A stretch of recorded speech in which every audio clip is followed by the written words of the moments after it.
अपने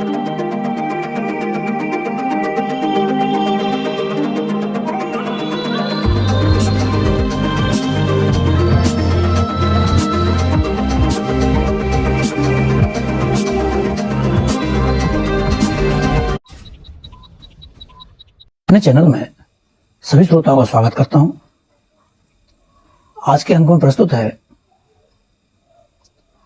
हिंदी भाषा इतिहास और विकास श्रृंखला का अगला अंक, पिछले प्रसारित अंक से आगे। प्रादेशिक भाषाएं एवं 8वीं अनुसूची की समीक्षा।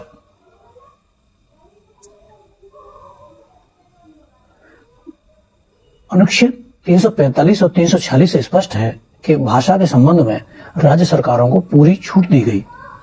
संविधान के इन्हीं अनुच्छेदों के अधीन हिंदी भाषी राज्यों में हिंदी राजभाषा बनी।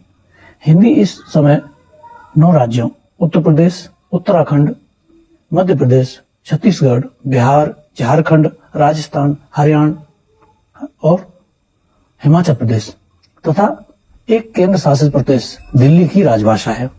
उक्त प्रदेशों में आपसी पत्र व्यवहार की भाषा हिंदी है। दिनों दिन हिंदी भाषी राज्यों में हिंदी का प्रयोग सभी सरकारी प्रयोजनों के लिए बढ़ता जा रहा है।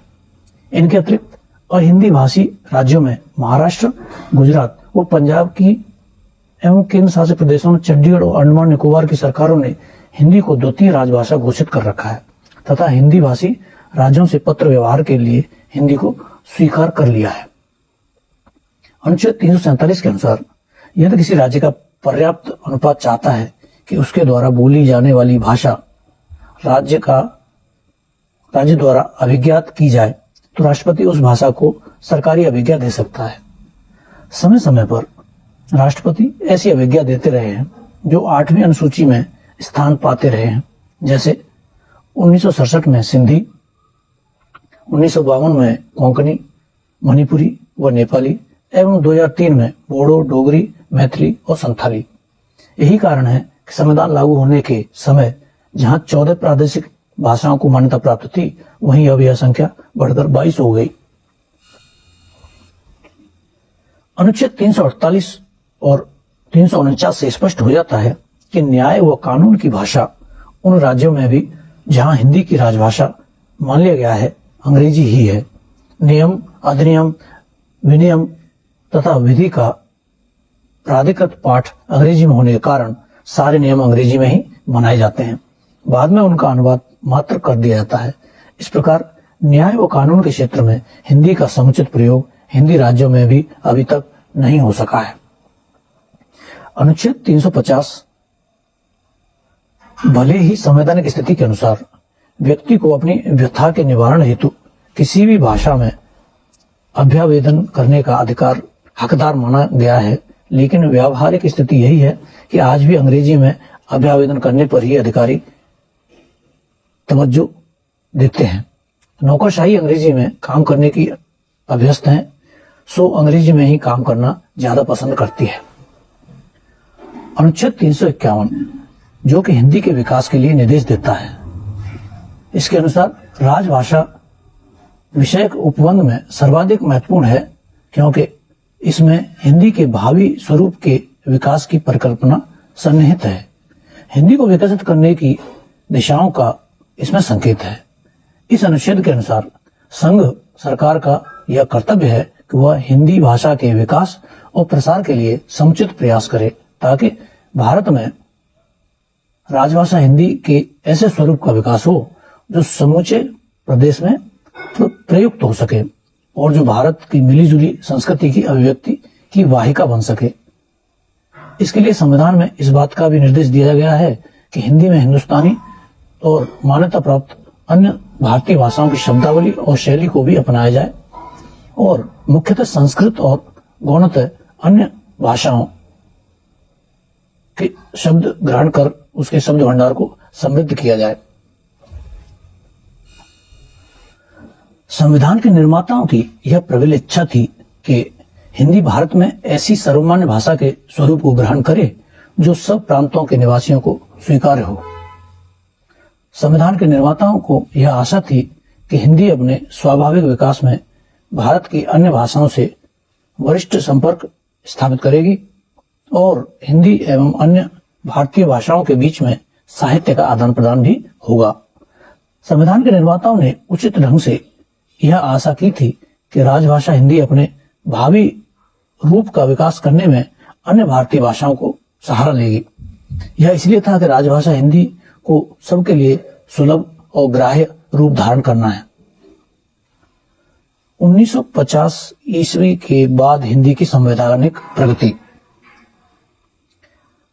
राष्ट्रपति का संविधान आदेश 1952 राज्यपालों, सुप्रीम कोर्ट और हाई कोर्ट के न्यायाधीशों की नियुक्ति के अधिपत्रों के लिए हिंदी का प्रयोग प्राधिकृत।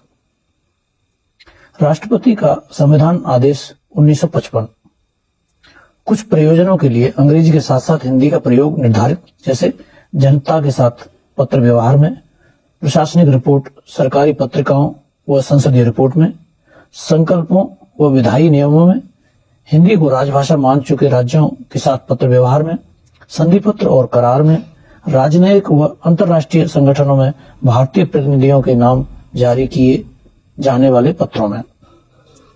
प्रथम राजभाषा आयोग बाल गंगाधर खेर आयोग, यह 7 जून 1955 में गठन हुआ और 31 जुलाई 1956 में इसने प्रतिवेदन दिया। आयोग की सिफारिशें थीं, सारे देश में माध्यमिक स्तर तक हिंदी अनिवार्य की जाए, देश में न्याय देश की भाषा में किया जाए, जनतंत्र में अखिल भारतीय स्तर पर अंग्रेजी का प्रयोग संभव नहीं, अधिक लोगों द्वारा बोली जाने वाली हिंदी भाषा समस्त भारत के लिए उपयुक्त है, अंतर्राष्ट्रीय स्तर पर अंग्रेजी का प्रयोग ठीक है, किंतु शिक्षा, प्रशासन, सार्वजनिक जीवन तथा दैनिक कार्यकलापों में हिंदी विदेशी भाषा का व्यवहार अनुचित है। इसके अनुसार आयोग के 2 सदस्यों ने बंगाल के सुनीत कुमार चटर्जी व तमिलनाडु के केपी सुब्बोरोयन आयोग की सिफारिशों से सहमति प्रकट की और आयोग के सदस्यों पर हिंदी का पक्ष लेने का आरोप लगाया। तदनुसार प्रथम राजभाषा आयोग खेर आयोग ने हिंदी के अधिकाधिक और आगामी प्रयोग पर बल दिया था। खेर आयोग ने जो ठोस सुझाव रखे थे, सरकार ने उन्हें महज औपचारिक मानते हुए राजभाषा हिंदी के विकास के लिए कोई ठोस कदम नहीं उठाए। संसदीय राजभाषा समिति गोविंद वल्लभ पंत जी की समिति थी, जो 16 नवंबर 1957 में गठन हुई और 6 फरवरी 1959 में उन्होंने प्रतिवेदन दिया। पंत समिति ने कहा कि राष्ट्रीय एकता को द्योतित करने के लिए एक भाषा को स्वीकार करने का स्वतंत्रता पूर्व का जोश ठंडा पड़ गया है। उनकी सिफारिशें थीं, हिंदी संघ की राजभाषा का स्थान जल्दी से जल्दी ले, लेकिन इस परिवर्तन के लिए कोई निश्चित तारीख जैसे 26 जनवरी 1965 नहीं दी जा सकती। यह परिवर्तन धीरे धीरे स्वाभाविक रीति से होना चाहिए। 1965 ईस्वी तक अंग्रेजी प्रधान राजभाषा और हिंदी सहायक राजभाषा रहनी चाहिए। 1965 के बाद जब हिंदी संघ की प्रधान राजभाषा हो जाए, अंग्रेजी संघ की सहायक और सह राजभाषा रहनी चाहिए। तदनुसार पंत समिति की सिफारिशों से राजर्षि पुरुषोत्तम दास टंडन और सेठ गोविंद दास असहमत और असंतुष्ट थे और उन्होंने यह आरोप लगाया कि सरकार हिंदी को राजभाषा के रूप में प्रस्थापित करने के लिए आवश्यक कदम नहीं उठाए हैं। इन दोनों नेताओं ने समिति द्वारा अंग्रेजी को राजभाषा बनाए रखने का भी घोर विरोध किया। जो भी हो, सरकार ने पंत समिति की सिफारिशों को स्वीकार कर लिया। राष्ट्रपति का आदेश 1960। शिक्षा मंत्रालय, विधि मंत्रालय, वैज्ञानिक अनुसंधान व सांस्कृतिक कार्य मंत्रालय और गृह मंत्रालय को हिंदी को राजभाषा के रूप में विकसित करने हेतु विभिन्न निर्देश दिए गए। राजभाषा अधिनियम 1963, जिसे 1967 में संशोधित किया गया।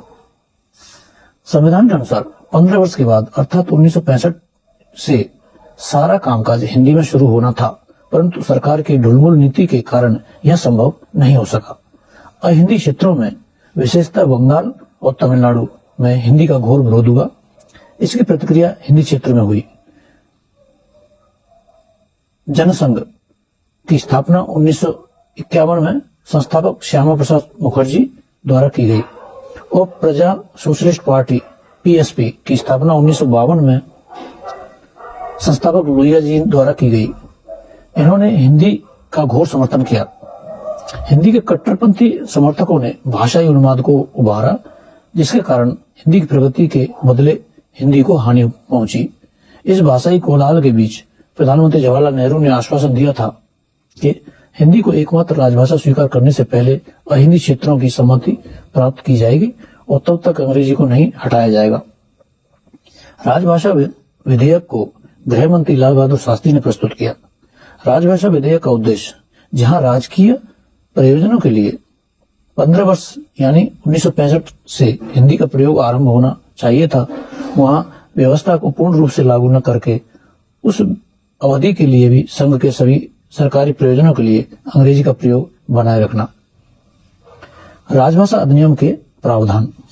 राजभाषा अधिनियम 1963 में कुल 9 धाराएं हैं, जिनमें सर्वप्रथम है 26 जून 1965 से हिंदी संघ की राजभाषा तो रहेगी ही, पर उस समय से हिंदी को अतिरिक्त अंग्रेजी भी संघ के उन सभी सरकारी प्रयोजनों के लिए बराबर प्रयुक्त होती रहेगी जिनके लिए वह उस तिथि के तुरंत पहले प्रयुक्त की जा रही थी। इस प्रकार 26 जून 1965 से राजभाषा अधिनियम 1963 के तहत द्विभाषिक स्थिति प्रारंभ हुई, जिसमें संघ के सभी सरकारी प्रयोजनों के लिए हिंदी और अंग्रेजी दोनों ही भाषाएं प्रयुक्त की जा सकती थीं।